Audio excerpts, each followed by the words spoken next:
નમસ્તે વિદ્યાર્થી મિત્રો, ધોરણ 11 ગણિત પ્રકરણ 14 ગાણિતિક તર્ક ભાગ નંબર 7. આગળના વિડીયોમાં આપણે પ્રેરણ, સમાનાર્થી પ્રેરણ, પ્રેરણનું નિષેધનો આપણે અભ્યાસ કરેલો છે, એટલે કે પ્રતિક પ્રેરણનો આપણે અભ્યાસ કરેલો છે અને સ્વાધ્યાય 14.4 દાખલા નંબર 2 તમને હોમવર્ક પણ આપણે આપેલો હતો. હવે સ્વાધ્યાય 14.4 પ્રશ્ન નંબર 1 ને આપણે સમજીએ. તો શું એક વિધાન આપ્યું છે અને એ વિધાનને 5 જુદી જુદી રીતે લખવાનું છે. તો પહેલા તો જે આપ્યું છે એ વિધાન જોઈ લઈએ. જો કોઈક પ્રાકૃતિક સંખ્યા અયુગ્મ હોય તો તેનો વર્ગ પણ અયુગ્મ છે. બરાબર, વિધાન આપ્યું છે જો કોઈક પ્રાકૃતિક સંખ્યા અયુગ્મ હોય તો તેનો વર્ગ પણ અયુગ્મ છે. તો અહીંયા આપણને બે વિધાનો આપ્યા છે એવું કહી શકાય. કયા બે વિધાનો છે? તો પી વિધાન તરીકે પ્રાકૃતિક સંખ્યા અયુગ્મ છે અને ક્યુ વિધાન તરીકે પ્રાકૃતિક સંખ્યાનો વર્ગ અયુગ્મ છે. આપણા બે વિધાન છે તો પેલા ઘટક વિધાન લખી દઈએ. ઘટક વિધાનો પી તરીકે પ્રાકૃતિક સંખ્યા અયુગ્મ છે અને ક્યુ તેનો વર્ગ એટલે કે પ્રાકૃતિક સંખ્યાનો વર્ગ અયુગ્મ છે. પ્રાકૃતિક સંખ્યાનો વર્ગ અયુગ્મ છે. આ પ્રેરણના બે ઘટક વિધાનોમાં આપણે ટોટલ 5 પ્રકારે લખવા માટે સૌથી પહેલા તો આપણે P ઇમ્પ્લાઇઝ Q સ્વરૂપે આપણે આને લખી શકીએ. એનો મતલબ પહેલું રીત પ્રમાણે પ્રાકૃતિક સંખ્યા અયુગ્મ છે ઇમ્પ્લાઇઝ આપણે પ્રાકૃતિક સંખ્યાનો વર્ગ લખીએ અથવા તેનો વર્ગ લખીએ તો પણ ચાલે. ઇમ્પ્લાઇઝ તેનો વર્ગ અયુગ્મ છે. એટલે આવું હોય તો આવું થાય. બીજું, આપણે ફક્ત તો જ વડે પણ વિધાનને લખી શકીએ છીએ. પ્રાકૃતિક સંખ્યા અયુગ્મ છે તો જ તેનો વર્ગ અયુગ્મ છે. આ બીજી રીતે લખ્યું આપણે. ત્રીજી રીતે વિચાર કરીએ તો કે P એ Q માટેની પર્યાપ્ત શરત છે. એટલે આપણે આ રીતે ઉલ્લેખ કરીએ. પ્રાકૃતિક સંખ્યાનો વર્ગ પ્રાકૃતિક સંખ્યા અયુગ્મ છે તે પ્રાકૃતિક સંખ્યાનો વર્ગ અયુગ્મ છે તે માટેની પર્યાપ્ત શરત છે. આપણે વિધાન લખીએ છીએ ને, P એ Q માટેની પર્યાપ્ત શરત છે, તો એ જ લખ્યું છે. ચોથું, Q એ P માટેની આવશ્યક શરત છે. એનો મતલબ અહીંયા આપણે એ રીતે ઉલ્લેખ કરીએ કે Q વિધાન પહેલા લખવું પડશે. તો કે પ્રાકૃતિક સંખ્યાનો વર્ગ અયુગ્મ છે એ તે સંખ્યા અયુગ્મ છે તેની આવશ્યક શરત છે. અને છેલ્લે આપણે સમાનાર્થી પ્રેરણ પ્રમાણે નિષેધ ક્યુ ઇમ્પ્લાઇઝ નિષેધ પી. તો આ જે વિધાન છે એને નિષેધ સ્વરૂપે લખવું હોય તો પ્રાકૃતિક સંખ્યાનો વર્ગ અયુગ્મ છે એનું નિષેધ લખવું હોય તો અયુગ્મ ન હોય અને તો તે પ્રાકૃતિક સંખ્યા અયુગ્મ ન હોય. તો આપણે અહીંયા ઉલ્લેખ કરીએ કે પ્રાકૃતિક સંખ્યાનો વર્ગ અયુગ્મ ન હોય, પ્રાકૃતિક સંખ્યાનો વર્ગ અયુગ્મ ન હોય તો તે સંખ્યા અયુગ્મ ન હોય. બરાબર. જો આગળ જો લખશું તો પણ ચાલશે. જો પ્રાકૃતિક સંખ્યાનો વર્ગ અયુગ્મ ન હોય તો તે સંખ્યા પણ અયુગ્મ ન હોય. તો મિત્રો આ છે પ્રશ્ન નંબર 1 ને આપણે 5 જુદા જુદા પ્રકારે લખ્યું છે. હવે એના પછી પ્રશ્ન નંબર 3 નો આપણે અભ્યાસ કરીએ કે જેની અંદર વિધાનો આપ્યા છે, બરાબર, અને એમને જો અને તો સ્વરૂપમાં લખવાનું છે.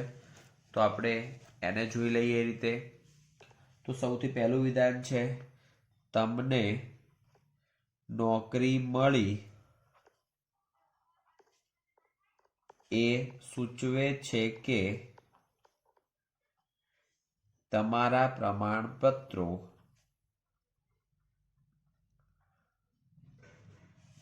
સારા છે. બરાબર. હવે આ રીતનું આખું એક વિધાન છે અને જો અને તો વડે જોડવાનું છે. તો કે જો તમને નોકરી મળે તો તમારા પ્રમાણપત્રો સારા છે એવું આપણે કહી શકીએ. તો જો તમને નોકરી મળે તો તમારા પ્રશ્નપત્રો સારા છે એમ આપણે કહી શકીએ. આ પહેલું છે. ચલો બીજું વિધાન, 1 મહિના માટે હૂંફવાળા રહે તો કેળાના ઝાડ ખીલે છે. તો મિત્રો આપણે એનો ડાયરેક્ટ જવાબ જ લખીએ છીએ. તો 1 મહિના માટે હૂંફવાળા રહે તો કોની વાત છે અહીંયા? કેળાના ઝાડની વાત છે. તો આપણે પહેલામાં જ ઉલ્લેખ કરીશું કે જો કેળાના ઝાડ 1 મહિના માટે હૂંફવાળા રહે, જો કેળાના ઝાડ 1 મહિના માટે હૂંફવાળા રહે તો આગળનું વાક્ય શું છે? તો તે ઝડપથી ખીલે છે. તો તે ખીલે છે. અહીંયા ઝડપથી શબ્દ નથી તો આપણે નથી લખતા. ક્લિયર? ચલો એ જ પ્રમાણે ત્રીજો અને ચોથો બંને તમે જાતે લખશો. એના આપણે પ્રશ્ન નંબર 4 નો અભ્યાસ કરીએ. પ્રશ્ન નંબર 4. હવે એની રકમ જોઈએ. તો પ્રશ્ન નંબર 4 ની અંદર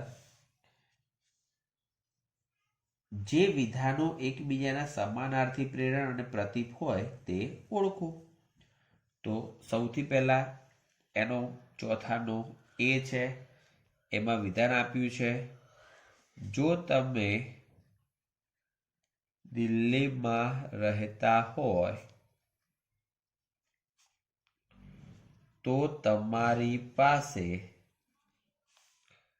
શિયાળુ કપડાં છે.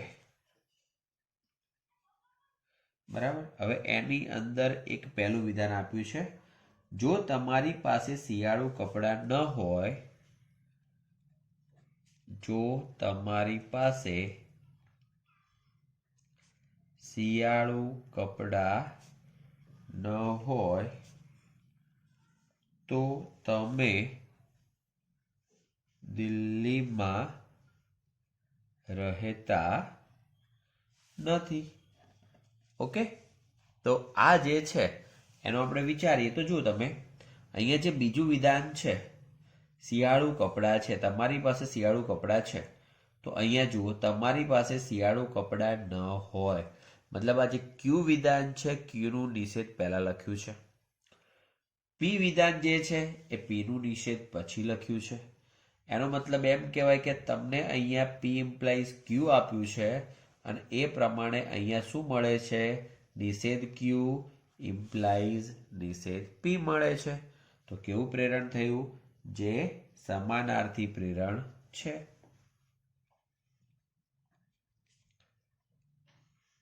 ચલો આ એક જવાબ થયો. હવે બીજો, જો તમારી પાસે શિયાળુ કપડાં હોય તો તમે દિલ્હીમાં રહો છો. જો તમારી પાસે શિયાળુ કપડાં હોય તો તમે દિલ્હીમાં રહો છો. તો મિત્રો જુઓ, હવે જો તમારી પાસે શિયાળુ કપડાં છે એનો મતલબ હવે ક્યુ વિધાન જ ખાલી પહેલા લખ્યું છે અને પછી પી વિધાન છે, તો આ શું દર્શાવશે, પ્રતીપ દર્શાવશે. તો જે પ્રતીપ વિધાન છે. ઓકે, તો પ્રશ્ન 4માં આપણે એક પ્રશ્ન અહીંયા જોયો છે મિત્રો. એ જ પ્રમાણે એનો બીજો પ્રશ્ન જે છે એ આપણે હોમવર્ક આપીએ છીએ. તો આ હતું સ્વાધ્યાય 14.4. હવે એના પછીનો ટોપિક છે કે વિધાનોની યથાર્થતા.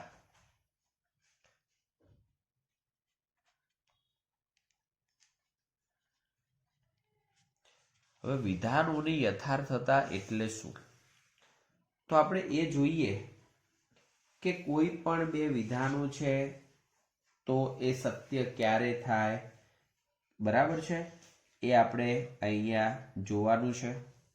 તો સૌથી પહેલા એમાં પહેલો નિયમ કે જેમાંથી અમુકનો અભ્યાસ તો આપણે આગળ પણ કરી ચૂક્યા છીએ.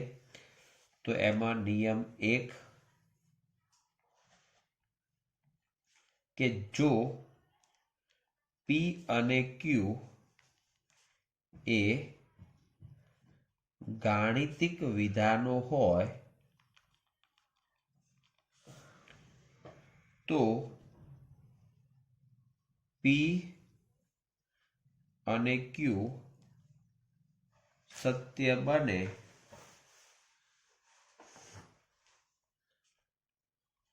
તે માટે, ચલો હવે પી અને ક્યુ મતલબ અને દ્વારા જોડેલા બંને વિધાનોનું સંયોજન વિધાન સત્ય ક્યારે બને, કે એક તો પી સત્ય છે એવું પણ તમારે બતાવવું પડે અને ક્યુ સત્ય છે એવું પણ બતાવવું પડે. ટૂંકમાં પી અને ક્યુ બંને સત્ય છે એવું બતાવો તો જ પી અને ક્યુ સત્ય છે એવું આપણે કહી શકીએ. તો એની અંદર પહેલું કામ એ કરવું પડે કે વિધાન પી સત્ય છે તેમ બતાવો. બીજું વિધાન, વિધાન ક્યુ સત્ય છે તેમ બતાવો. બંને વિધાનો સત્ય છે એમ બતાવો તો જ પી અને ક્યુ સત્ય છે એવું આપણે કહી શકીએ. ચલો નિયમ 2 અથવા વાળું વિધાન.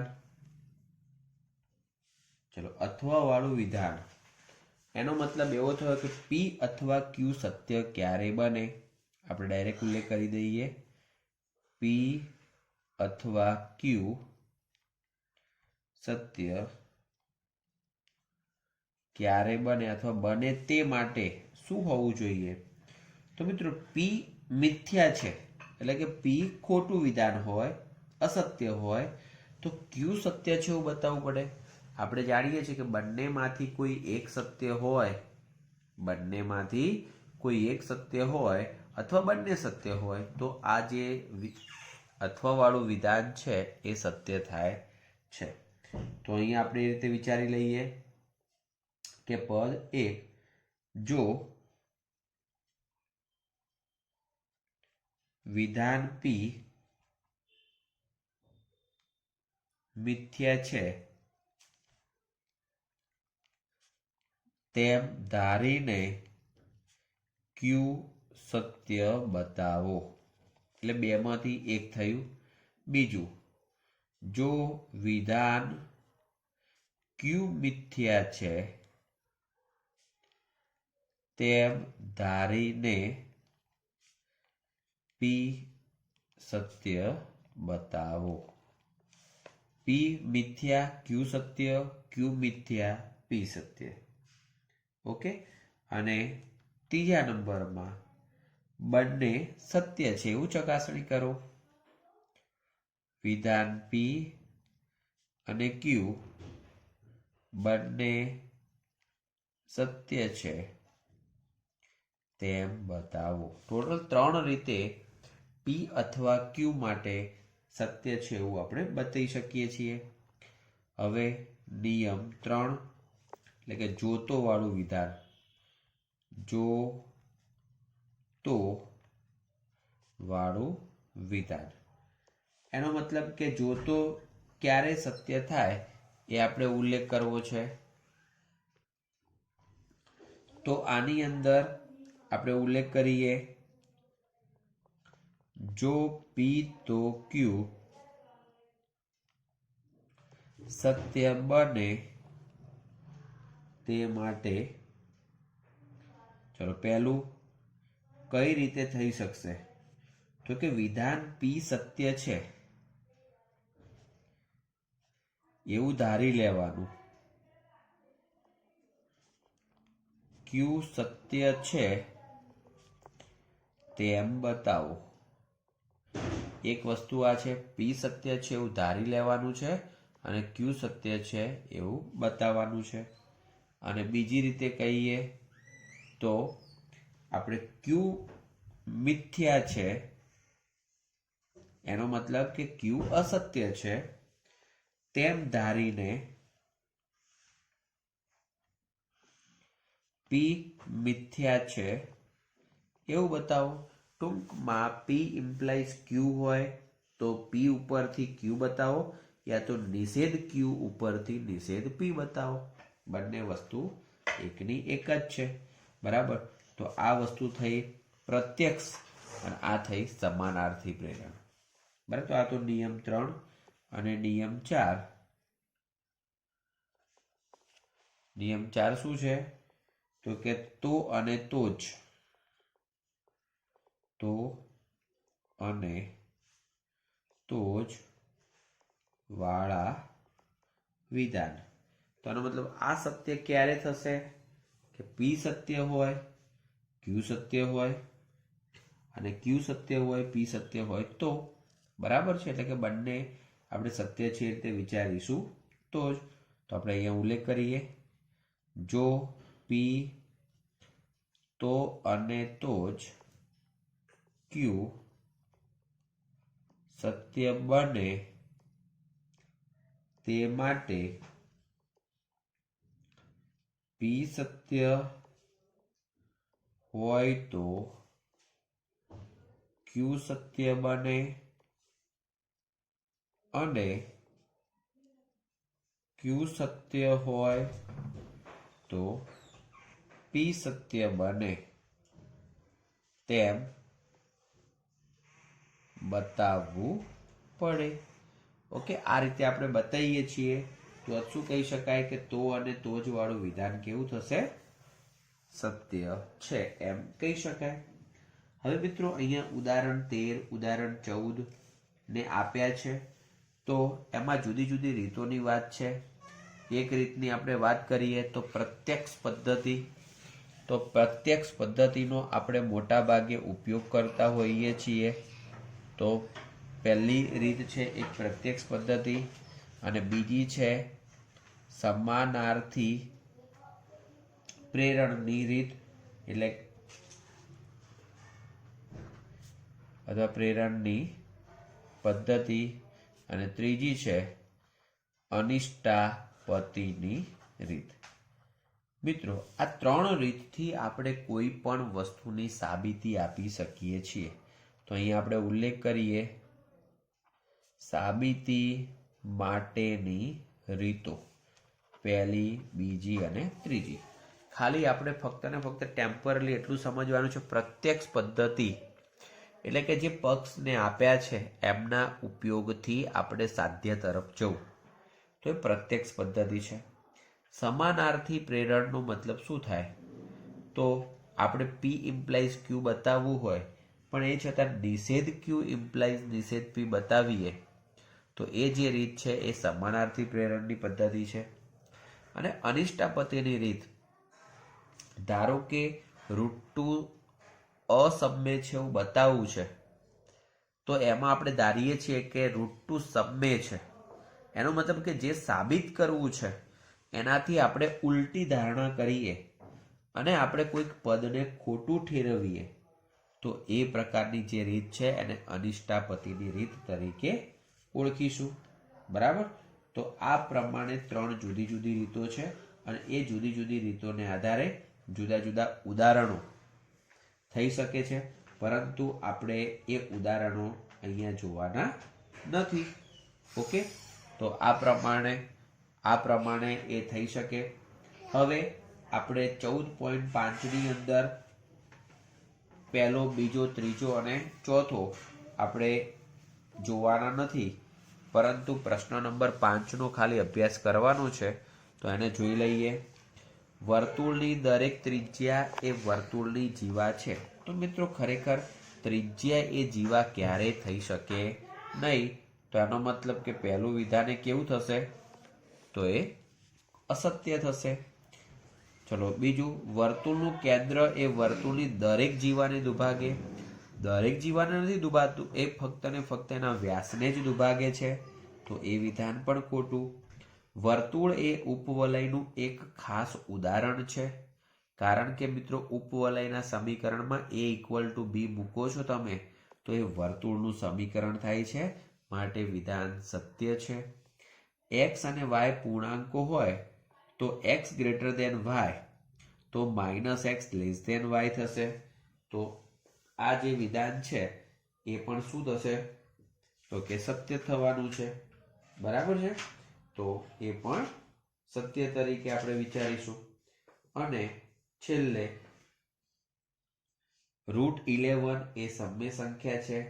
તો ખોટું છે, કારણ કે 11 એ અવિભાજ્ય સંખ્યા છે, માટે √11 એ અસમ્ય સંખ્યા જ થાય. તો આ પ્રમાણે ફક્ત કયા સત્ય છે કયા અસત્ય છે એ અહીંયા ઉલ્લેખ કર્યો છે અને એના કારણો પણ તમે એ જ પ્રમાણે આપી શકશો. ઓકે, તો આજના વિડીયોમાં આપણે આટલા સુધી રાખીએ છીએ. પછીના વિડીયોમાં આપણે આગળનો અભ્યાસ કરીશું. Thank you. જય હિન્દ.